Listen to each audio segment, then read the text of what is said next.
Center for the Ethiopian Educational Information and Communication Technology presents Educational Satellite Television Programs.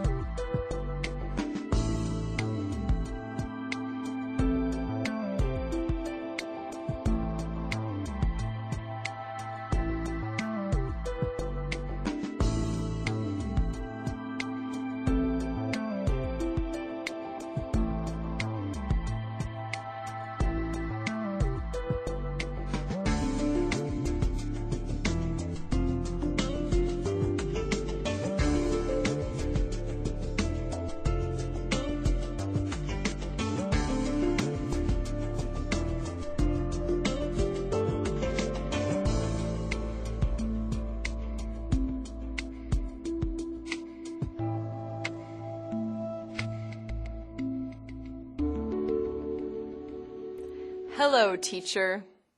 Hello, students. Welcome to today's lesson on the obligations and duties of citizens in a democracy. In our last lesson, we focused on the situation of human and democratic rights in Africa.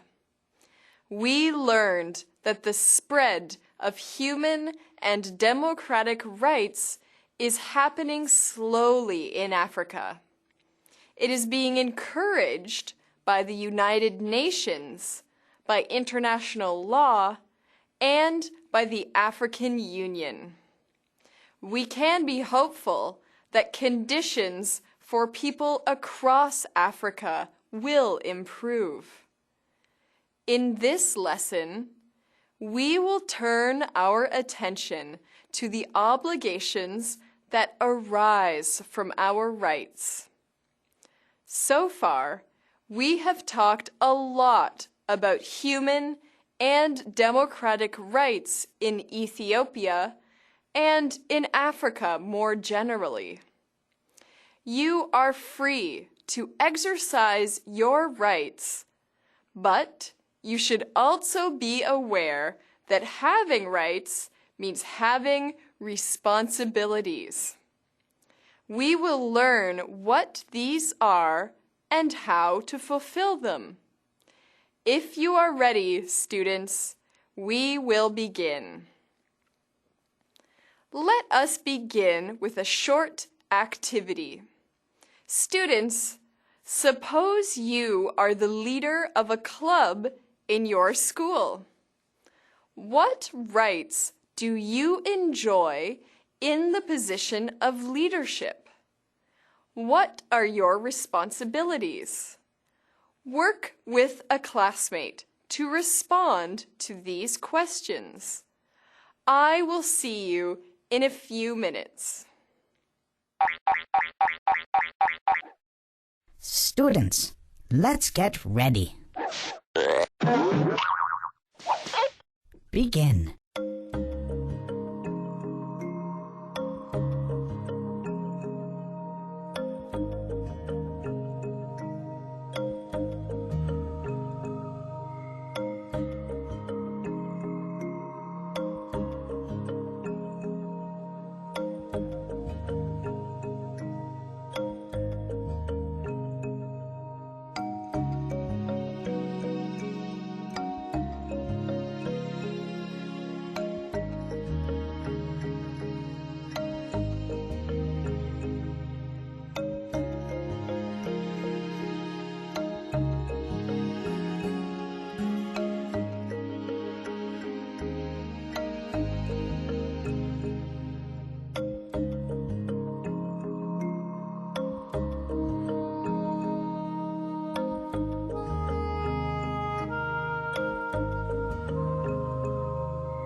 Time's up.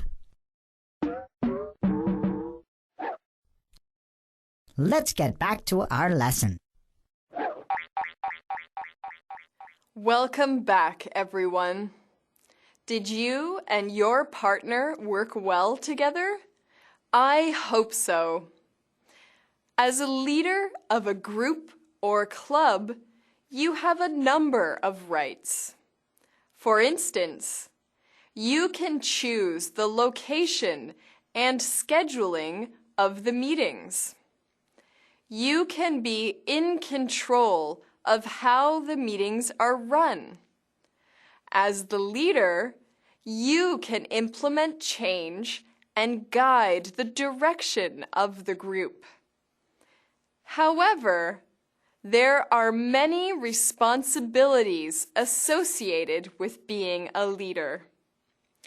You will be responsible for staying organized and for following through on your promises.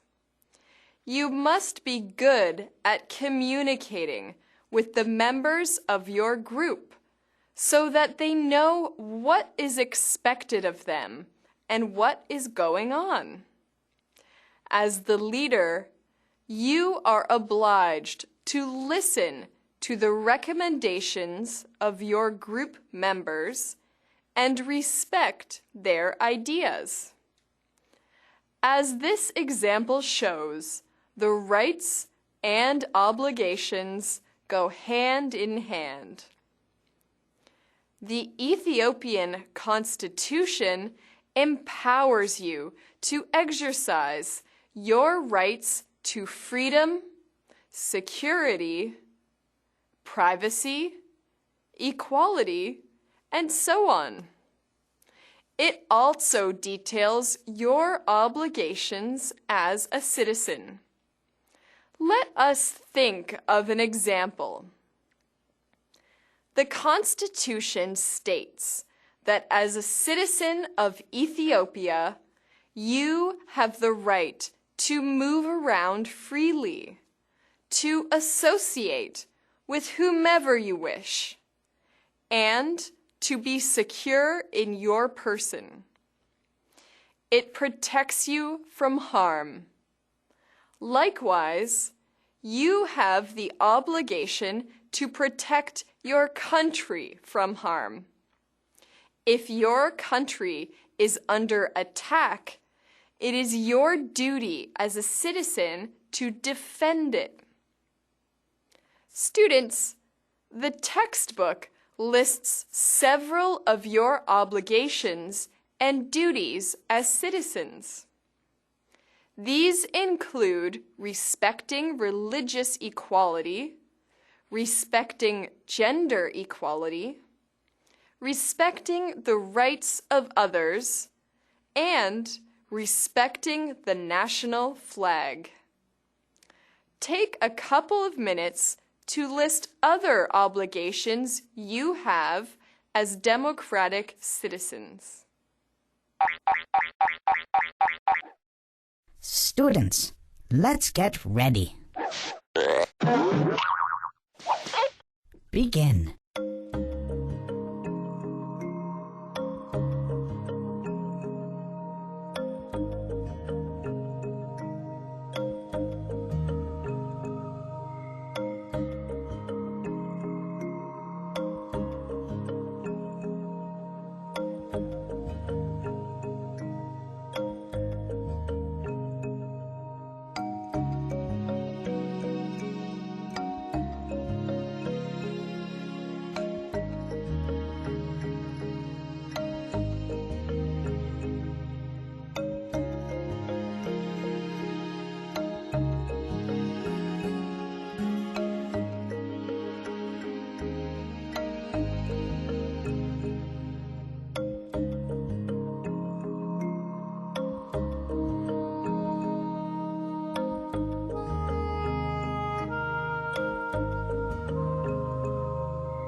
Time's up.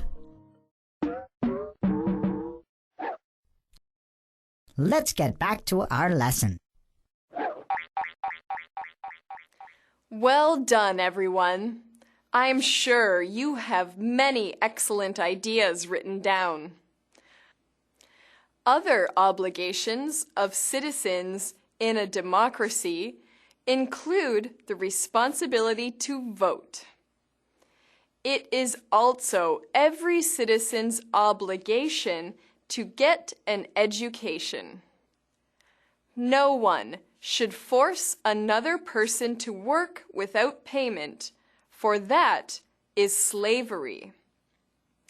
Also, everyone should respect other people's right to hold their own opinions. People should accept the responsibility to protect those who are underprivileged or in danger. In addition, it is a citizen's obligation to promote peaceful relationships and to uphold the law. Students, did you know that if you do not fulfill your constitutional obligations, you can be punished by law? It is therefore necessary for you to know what your duties are and to take them seriously. In a democracy, there is a balance between your rights and freedoms. Let us think of an example. You have the right to express your thoughts and opinions freely. This means that in a democracy, you have the right to join demonstrations that will make your opinions on a certain issue public.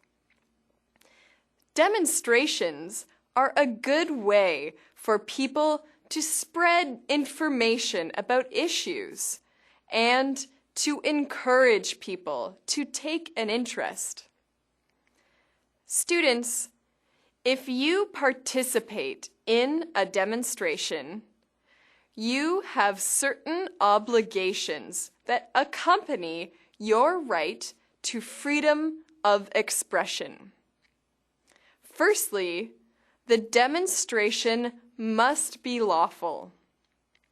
The leaders need to apply for permission from the government office before organizing it. Secondly, it is your duty to ensure that the demonstration is carried out peacefully. What are the consequences of breaking these obligations? Students, let's get ready. Begin.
Time's up!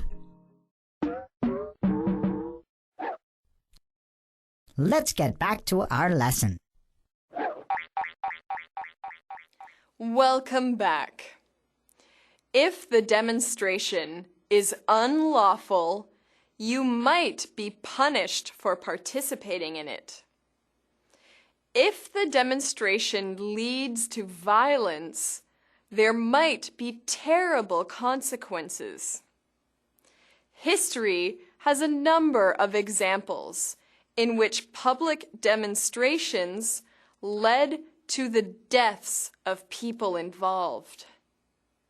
Students, in this lesson, we have learned about the duties and obligations of citizens in a democracy. We have discussed the relationship between our rights and our responsibilities. In our next lesson, we will focus on features of a democratic system. Until next time, thank you, teacher. Thank you, students.